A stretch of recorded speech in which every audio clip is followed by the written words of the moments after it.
All right, everybody, welcome to day 3 where we look at the new items, and this time we're going to cover the weapon category. So this is the last category that we're going to cover, and then I'll make videos on other things. As always, for those that are not familiar, I'm going to go over all the new items, and then we're going to talk about the overall meta, as well as, items that are maybe overtuned, undertuned, and my overall thoughts on these items. Let's get started. In the tier 1 category, we actually don't have a single new item in the weapon category, so we're just going to skip that. There's been some changes, yes, but none of the items are new here. In the tier 2 category for new items, we have Backstabber. This item does damage when you attack someone from behind. It does 20 damage per second for 5 seconds, so 100 damage, reduces their bullet resist, and gives you move speed. We have Opening Rounds, which is essentially what Pristine Emblem was previously, except now it's a tier 2, gives you weapon damage against enemies that are above 50% health and spirit power as well. We have Split Shot, which is an item that makes your weapon fire multi-shots on an active, and if you hit multiple heroes, you get stacking weapon damage bonus. The multi-shot looks like this. As you can see, I'm shooting in an area, and you can't hit a target with multiple bullets, which means that if I get really close, I can't hit them with all the Split Shot bullets. Titanic Magazine is not new, but it's now a tier 2 item, so it's 1600 instead of the previous, I believe it was 3500 before. So it's much cheaper, and also when you buy Extended Mag, it's only 800 to upgrade to Titanic Mag, so it's actually a much better item than it was before. And finally, we have Weakening Headshot, which is a new item. Reduces the target's bullet resist when you land a headshot. The debuff lasts 10 seconds, and it's on a 3-second cooldown, and it builds into Crippling Headshot. For the tier 3 category, we have a few new items, starting with Blood Tribute. This is the equivalent of Armlet in Dota 2. So essentially, this is an item that you buy, and you can toggle it, right? And it has no cooldown, so you can turn it on and off whenever you want. And what this item does while it's toggled, is it gives you 35% fire rate, 50% debuff resist, 1.75 meters move speed, but it reduces your healing by 50% and drains 50 health per second. Now, since you can toggle this, you can toggle it essentially whenever you're about to get stunned or whenever you're going into a fight. So this item has a ton of potential and has a very high skill ceiling, probably the highest skill ceiling item in the game at the moment. We have Cultist Sacrifice, which allows you to consume an NPC for 150% bonus souls and grants you a powerful, long-lasting buff. Now, at the moment, you lose the buff on death, even though it doesn't say anywhere on the tooltip that you do. You can test it yourself, and you'll see that you lose the buff on death. So we'll see if it remains this way, but that's how it is right now. The buff lasts 180 seconds, and the active is 260 seconds. And the buff gives 25% fire rate, 300 health, and 15% ability range. And this is what it looks like when you consume a creep. Looks like this. We have Express Shot, which after not attacking for 4 seconds, your next attack will fire twice in quick succession with increased damage and velocity. This attack consumes extra ammo. So this is quite good with heroes that have right clicks. We'll talk about it a little bit later. But you need to not attack for 4 seconds in order to proc this. So both Heroic Aura and Hollow Point are not new, but they're changed enough to the point where I want to talk about them briefly. Heroic Aura now provides a passive bullet resist aura around your team, similar to an offlane item in Dota. This item will most likely be bought on heroes that like to get in there and want to frontline or provide some support for their team. For example, this might be more of a support item than it was before. The active is still relatively similar, giving you move speed and fire rate in an area. Hollow Point essentially gives you damage when you're above a certain threshold of health, which is 65%. So before it was a tier 1, now it's a tier 3 item, and it also reduces their bullet resist when you meet the criteria. We have Spirit Rend, which is essentially Spellslinger headshots, except now it reduces their spirit resist on headshot rather than giving you amp. And so you get a maximum of 4 stacks, and there's 2.5 seconds between the stacks, and it's minus 7% spirit resist per stack. And for the tier 3, the last new item is Weighted Shots. This gives you spirit resist, debuff resist, weapon damage, but reduces your bullet velocity and your stamina recovery. Now in the tier 4 category, we have quite a bit of new items. Armor Piercing Rounds. This item allows you to pierce through people's bullet resistance and things like that. One thing I do want to amend is in a previous video in the Vitality, I spoke of plated armor as a counter to armor piercing rounds. I want to say that it's actually the opposite. So armor piercing rounds is a counter to plated armor. So I just want to make that clear in the first place. Capacitor here, which is an upgrade to Tesla bullets, has an active that dispels people. So you can use this and it'll remove any non-ultimate buffs that they have from them. So this includes things like Cube, things like Full Auto from Wraith, things like Siphon Life from Abrams. There's a lot of things you can remove, and so it's a very cool item. Crushing Fist is a new upgrade from Melee Charge. It gives you even more heavy melee distance. So as you can see, if you buy it, you go really, really far with your heavy melee. So it allows for cool movement. And on top of that, it has a stack system. So every time you melee someone, you get 1 stack on them. As you can see here, there's 1. And when you reach 6 stacks, so you get 2 stacks for heavy melee. And when you reach 6 stacks, the target is stunned. Every stack also reduces the target's bullet resist by 4%. So if you get 6 stacks total, it reduces it by a maximum of 24%. You also get a little bit of reload every time you melee, right? So if I just light melee, as you can see, I reload a couple of bullets in my mag. The last new item in the weapon category is Spellslinger. This item gives you 10% fire rate and minus 10% reload time per stack, and you essentially gain a stack every time you cast an ability or item. Right? So if you have an item that can be spammed, something to think about. But this item is very, very strong on heroes that can easily maintain the stacks. A few examples would be like Warden, Wraith, etc. Now that we've covered the new items, let's talk about any items that might be overperforming, underperforming, and just overall what I think is really strong. Tier 1 category, I don't think any of these items is super overperforming everybody else. Headshot Booster, is quite nice because it builds into Headhunter, and the Headhunter rush was very powerful. It's been nerfed a little bit, but I would say that overall this item is pretty good.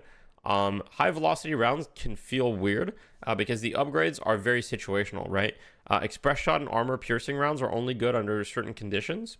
And so for a lot of heroes buying this item, it kind of feels like you're going to be stuck without an upgrade for a while. Monster rounds are still really nice, and it builds into Cultist Sacrifice, which can be quite a nice upgrade. Close quarters, I think it's still very situational. I don't see a lot of people buying this, although Point Blank arguably might be a bit better considering that there's not as many sources of weapon damage in the game anymore. Rapid rounds is really, really good because it builds into, Swift Striker and Burst Fire, whichever one you want. So if you buy this and then you can buy Burst Fire for only 2,400, that's very strong. Now in the 1,600 category, I think that the Backstabber item is like super, super powerful.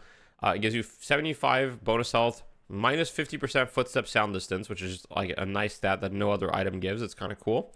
And then when you shoot someone once, it'll do 100 DPS to them, reduce their bullet resist by 6%, and increase your own move speed by 1.75 meters. So the only thing about this item that's difficult is like, getting the proc, because you have to shoot someone from the back. But when it procs, this item is incredibly powerful. And this has been a staple for a lot of gun builds that I've been playing. Intensifying mag is still decent, but I think a lot of these items are pretty good. As far as weapon damage is a little bit harder to come by, right? So if you want weapon damage in the tier 2 category, your best bets are essentially opening rounds and intensifying mag, which both give you 40% situationally. So when they're above 50% here, you get 40, and when you've been shooting for 3 seconds, you get 40 as well. Long range is decent for that, but I don't think it's quite as good.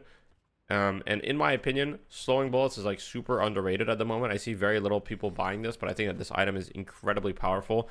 Minus 30% move speed, reduces their dash distance, and it gives you fire rate. So the only downside to this item is it doesn't build into anything. In the tier 3 category, I think that there are so many items that are strong. I really do think that Blood Tribute is like incredibly powerful and probably one of the most underbought items at the moment. This item, when used properly, allows you to essentially reduce the duration of any stun or any debuff on you by 50%. That's just insane. And on top of that, 35% fire rate and 1.75 meters move speed are really, really valuable stats. And when you stack this debuff resist on top of any other debuff resist, for example, whether it be weighted shots or whether it be debuff remover, debuff reducer, you can get to absurd amounts of debuff resist. And it's really good for a lot of builds, I think. Obviously, the healing reduction kind of sucks, and the health drain as well. But, if you toggle it properly, I think that this item has a ton of potential. Cultist Sacrifice. Let's talk about this item a little bit. So, I've seen a lot of people buy this. I've bought this item a ton, right? And at first, I was under the impression that your stacks, what I mean by that is your buff didn't go away when you died. And I believe that this was actually true when the update released. But they changed it in like a shadow update, and they didn't tell anyone, at least I think. And right now, you lose it on death, which makes this item a lot worse because this item is essentially completely dead while you don't have the buff. So if you use the buff, you die instantly. You don't have an item for like 4 minutes. And that's a really long time to not have an item for. And it's not like the stats on it are so OP that while you have this buff, you're like Thanos. The stats on it are very good. If you can get 100% uptime on this and you never die, it's a very good item. And it does accelerate your farm a little bit. But I want you to keep in mind that it doesn't accelerate your farm so much that it's like insane. I would say on average, if you're using this item off cooldown and you're using it on tier 3 camps exclusively, you're probably looking at about 100 souls per minute increase. Now, of course, it does also increase your weapon and, your weapon damage versus the creeps in the jungle. So it'll increase your farm speed a little bit as well. So it's not just that. But I don't think that this item is that crazy. I think it's situational, and you want to buy it on heroes that don't want to farm. I think that if your hero already wants to farm, you shouldn't really buy this item, in my opinion. You should buy another item. This is more for like maybe the Abrams or the Shivs or anyone that benefits from all the stats and also just doesn't want to, sit by and farm and just wants to eat a tier 3 camp every once in a while. I think Headhunter is like crazy good. The 6% heal per headshot with everyone having more health, having percent heal is just incredibly valuable. And the weapon damage and the bonus health, all of its stats are really good. Having move speed on top of that, the cooldown's pretty short. So this item is definitely really good. I think Heroic Aura is probably like super underrated right now. I haven't seen a lot of people buy it, but this seems crazy, especially since this patch, troopers do so much damage to buildings. I don't know what they changed exactly because I don't think they mentioned it in the patch notes. But troopers, like literally, it feels like they just melt buildings. And so if you have like a big wave of troopers, you go to a walker and you pop Heroic Aura. Here it says the minions get double value from. So what this means is that your minions are going to get 60% fire rate. So you're going to have troopers that are just going to be like just destroying the walker, and this is crazy good. And on top of that, the passive bullet resist is already good. And when we're not even talking about troopers, just getting 30% fire rate to your entire team around you is just powerful. 2 meters sprint speed is kind of whatever stat, it's a nice stat, but it's not crazy. But I do think that this item is crazy good. This item is super good for Spirit Hero, Spirit Rend. Like when you get multiple stacks on someone, you just start melting them. Now the stacks do take some time to build up, right? 2.5 seconds in between them. I do believe it can be reduced by cooldown reduction. Let me check. Actually, it cannot be reduced by cooldown reduction, so sorry about that. This item is still quite good, right? If you get 2 or 3 stacks, you're essentially getting, crippling headshot levels of reduction for 3,200. So if you fight someone for, let's say, 5 seconds and you land 2 headshots on them at the good intervals, you'll just be doing a ton of spirit damage to them. I think Tesla in general is like, the Tesla stocks are definitely up. This item is quite good. The proc chance is decent, the damage is decent, and then the upgrade into capacitor is just like really, really good. Toxic bullets is obviously really good. Everyone has more health, so doing percent health is really strong, and it's percent max health. It's not percent current health, right? So even if they're low, it'll still do a lot of damage to them. And this weighted shots item I think is pretty overstated. I mean, gives spirit resist and debuff resist. The only bad part is minus 10% stamina recovery. However, the stamina recovery can be pretty easily mitigated if you have just an item like Kinetic Dash, which gives you 12% stamina recovery, essentially taking you right back to, base. And losing some bullet velocity doesn't really feel good, but on some heroes, that's not that big a deal. Now, finally, the tier 4 items. I think that overall, armor piercing rounds is just a strong counter item in specific situations. There are some bugs with this item right now, and I don't want to talk about the bugs, and people in the comments might talk about them. And if you do, just please keep in mind these bugs have been reported. Some of these are pretty game breaking, and they will ruin lobbies. And so I would recommend not really talking about them too much, just so everybody can still have a good time. I've personally reported these bugs. Other people have as well. So the developers are definitely aware of them, and I'm sure that they'll be fixed soon enough, so it won't even be a concern probably in a day or two. But this item overall, I think, is just a balanced item. I think capacitor is very strong. Like the debuff, once people learn how to use the active really well, I think it's going to be crazy good. At the moment, I think people aren't sure what it removes and everything, but yeah, it's very strong. Crippling headshot. The fact that crippling headshot has healing reduction now makes it like a really, really good item, especially with so much healing being prevalent, like, everywhere in the meta. And it still gives minus 18. So it's essentially what old Vindicta Crow was. It's still very powerful as far as shred goes. If you do hybrid damage types, it's going to be really good, and it's going to amplify your whole team's damage. I think crushing fist is just kind of all right.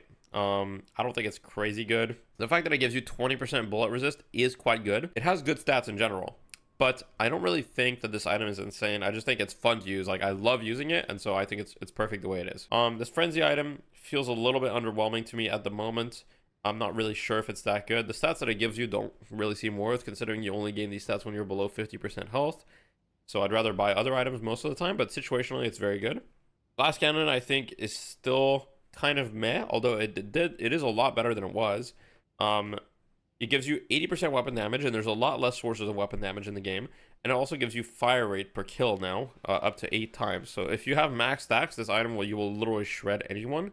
But you know, you do still lose 10% of your max health, and considering everybody has more max health now, you know, you're looking at losing like 300 to 400 health depending on your hero. So it's a lot of health you lose. Lucky Shot giving you 125% weapon damage is a lot, considering almost every source of weapon damage has been reduced. And so I think that this item is definitely very strong, and 40% max ammo is no joke either. Ricochet is hugely buffed on heroes like Haze and Infernus, in my opinion, just because of the fire rate. 25% fire rate is pretty valuable. And so I think this item is just like, it's just balanced. I don't think it's crazy or anything. I think Shadow Weave is kind of whatever. Like, I think it's pretty good. Gives you invisibility, and the stats are nice. And invisibility will always be valuable, but I don't think that this item is that crazy, and the cooldown is very long. So Silencer is very strong. 14% spirit resist on a weapon item is always going to be nice. And then your bullets reduce the target's outgoing spirit damage by 25%. Now, if you're Infernus, you can stack this with your 3 as well and reduce their damage by even more. And then on top of that, you can silence them pretty quickly. This item is just pretty good. Spellslinger, in my opinion, is pretty OP on heroes that can sustain the stacks. I mean, when you're at max stacks, this item gives you 60% fire rate and minus 60% reload time. Now, I don't know if you guys realize, but that's just like an insane amount. Just to show you guys what it looks like, this is what the fire rate looks like, and then the reload speed, you literally reload instantly. So reloading is like not a concern with this item. And then Spiritual Overflow, I think, is just still quite good. You know, for hybrid heroes, whether you're playing like Warden or Wraith, or I mean, you know, depending on the heroes, it can be valuable. I don't think it's like crazy, but I think it's pretty good overall. To finish it up, I think my thoughts on the item category, on the weapon category, most of this category I think is fairly balanced. I also think that there's clear counterplay to the gun items in the game. You know, this is a little bit out of the video scope, but items like Disarming Hex, the fact that Rusted Barrel is only 800, you know, the fact that there's a lot of like different CC items, suppressors available, and it's minus 35% fire rate. There's a lot of minus fire rate items in the game that are available, you know, including Juggernaut, right? And so I think that the weapon category is mostly balanced. Now, you can do a ton of weapon damage with certain heroes and certain item combinations, and it is insane. I do think that some items are overperforming a little bit. The Backstabber item, I think, is overperforming. I think Slowing Bullets is a little too strong. Headhunter might still be a little too strong, even though it got nerfed. Blood Tribute, I think, is going to get nerfed, probably. I think right now nobody's using it, but it's very strong. And I think as far as the tier 4s go, you know, we're very likely to see Spellslinger nerfed as well. Like, it should probably be a maximum of 4 stacks. I mean, minus 40% reload time would already be insane with 40% fire rate, but 60-60 is just kind of like a little too crazy. And, you know, Capacitor might also receive a nerf, considering the active is so strong when people get good at using it, but I guess we'll see. Anyhow, I know that I haven't covered every item. That's not the goal of these videos. I just kind of want to share my thoughts, and I want to get these videos out so that people can, you know, see my perspective on these things, and perhaps it can help you guys get a different perspective on some of these items as well. And I encourage you guys to have your own thoughts, and it's very likely that I am wrong about some of these things, right? The update has not been out for a long time. These are only my initial impressions, so in 2 weeks, I might be like, yeah, I said Glass Cannon was not good, but actually it's OP, right? I might think that.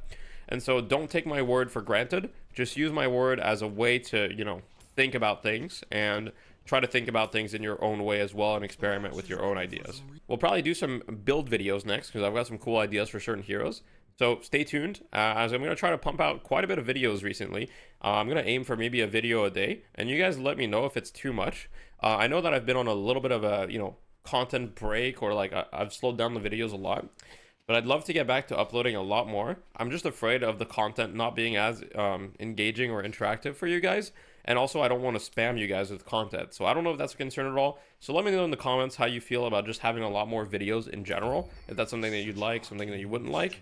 And yeah, thank you for watching. Thank you for your support. I'll catch you next time.